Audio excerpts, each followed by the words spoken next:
speaking English, making brief new friendships as I travelled to the heart of the island. I was burnt out, trying to get my head straight. Years of touring, self-doubt and depression had taken their toll. I had lost the love for writing and performing. But being at the heart of the island, sometimes travelling by foot through the forest, seeing the ancient longhouses and getting by on the kindness of strangers who were yet so familiar, was a transformative experience. I realised I was looking for a new way to express myself, but what? I certainly didn't expect it would be something visual. Several weeks later, I was performing at the Tamparuli Living Arts Centre back in Malaysian Borneo. I saw that Arik lost control, a heavily tattooed, scarred punk rocker and activist who was once a member of Punk Rock Sulap, was running a wood carving workshop. I hesitantly asked him if I could join, and he welcomed me with his patented, massive, maniacal grin.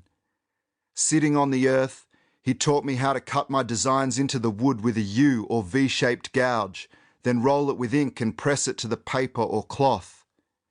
We did that last part by stamping on it with our feet, or even dancing on it while playing music, to imbue the artwork with more semangat, spirit.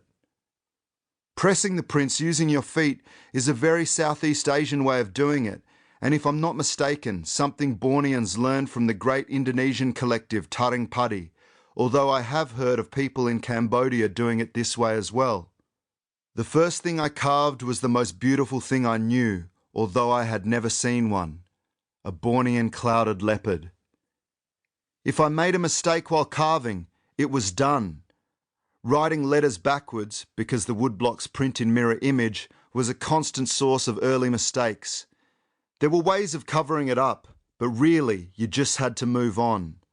The wood was unforgiving in that way. But I could be playful again, and silly, and return to the spirit that first moved me as a child, drawing with my Aussie grandma, or scribbling down my thoughts in poetry form. There was a sense of risk and revelation when you peeled the paper from the block. I never quite knew what I was going to get. It was fun. For what felt like the first time in years I made something from a place of joy. I was immediately addicted. I have since met all the members of Punk Rock Sulap. They have sat with me and given me heaps of encouragement and semangat.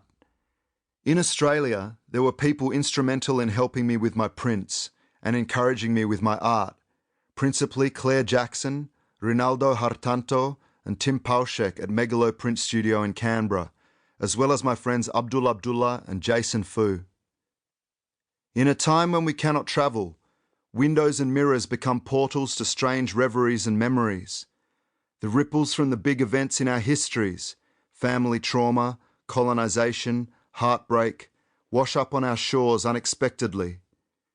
Traversing fire-ravaged Australia, Bornean rainforests and coral reefs, and COVID cabin fever dreams, this is my deadly playful exploration of family and flags, bodies and borders, environmental destruction and recovery.